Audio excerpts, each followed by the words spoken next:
The last template in this series, the last deal structure that I'd like to go into, is a deal structure that involves a property that has an existing underlying mortgage that does not have a due on sale clause. Now, let's just pause there for a moment. If there is an underlying mortgage on a property, and that mortgage is with a conventional Fannie Freddie lender, chances are it does have a due on sale clause. And the only way to know that is to get that mortgage or deed of trust, read it carefully, and see if this property is sold or transferred, does that underlying mortgage have to be paid off? Okay?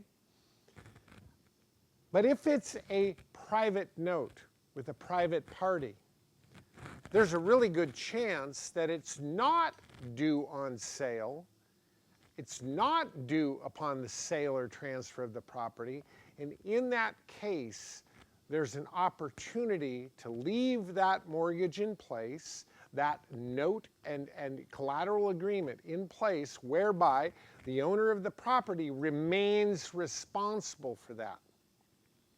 And that you contract separately with the owner of the property to give a down payment, the balance on a promissory note, right?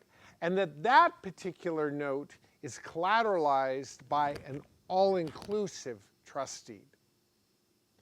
That mortgage that's on the property stays in place, and the owner of the property, the seller, remains responsible for that note at its terms and conditions. Now, you're going to want to read the note. You're going to want to understand the terms of the note, because your note that you owe the seller now, who's become the beneficiary, that note has to be enough to pay for the underlying note at its terms and conditions. In other words, this note that you've created with the seller wraps the underlying note. And therefore, all of the terms of the wrap have to be equal to or greater than what's going on the underlying note. Let's say the payment on the underlying note is $1,000 a month, interest only. You would want your payment to at least be $1,000 a month, so that the incoming payment for you has the ability to pay and cure the responsible payment on the note that's underlying. If your payment doesn't cover it, then you're depending on the seller of the property coming up with the difference and covering it. I don't want to depend on that. I want to know that I have the right with my payment to keep current all the underlying payments. For example, if the underlying note has a cash out in 5 years, I'm going to make sure that my cash out to him is ahead of that, so that the cash out I pay gives the ability to clear title and have him cash out his note. The word wrap is like mirroring, equal to or greater than what currently exists. And so it's important that you get the terms of the underlying note, and that particular note's collateralized by a deed of trust on the subject property. Your note is equal to or greater than the note that he's paying on, and the collateral agreement for your note is an all-inclusive trust deed.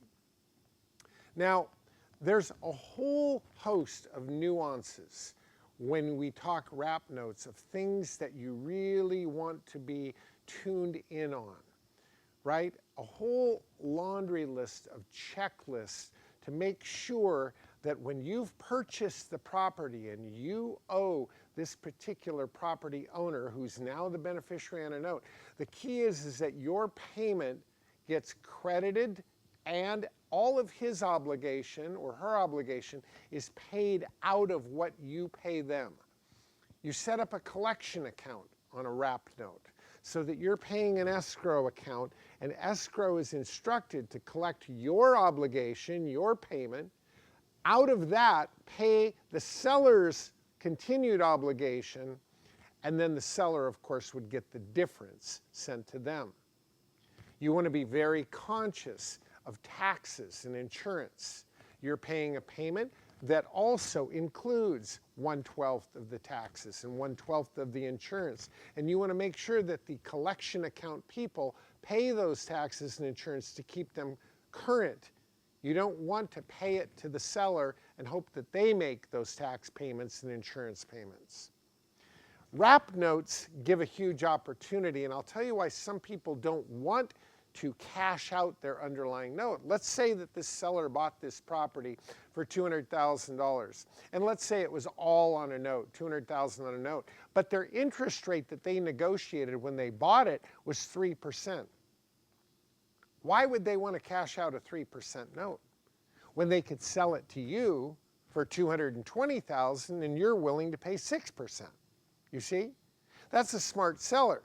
He's got long-term 3% interest only or more financing, right? And so that 3% payment on $200,000, right, when he can create a note with you for $200,000 at 6%, his payment's $500, he's collecting $1,000 from you. You see? That's how he's making money in this sale, is not through equity, perhaps, but through margin, right? The difference between his negotiated interest rate and what he's selling it to you. Now, it still might be a great deal for you to buy it, you know, 220, 20 down, 200,000 on a note, but your incoming note to escrow, that collection account, is collected at $1,000 a month. Out of that pays on his obligation for the same size note, but at 3% interest, $500 a month, and he gets $500 a month. That still may be a great buying opportunity for you. Understanding how wrap notes work and how banks make money is an important part of being a real estate entrepreneur. And so I don't fault anybody for selling a property, trying to keep in place their hard-earned negotiation of the terms that they've created. That's how they're making money as an entrepreneur. It gives you a buying opportunity, but be sure that with your payments going to them, all of the obligations underneath that you're not responsible for, that you make sure that those are paid so that title is kept clean. There's a lot of write-up with this particular tool on the nuances of buying properties on a wrap note. The template is very specific. Be sure to really, really look at that template. And as always, as you have questions on this particular tool, I want to make sure you direct them to me, and we'll support what we're throwing your way. Thanks again for looking at these templates. I look forward to hearing from you soon.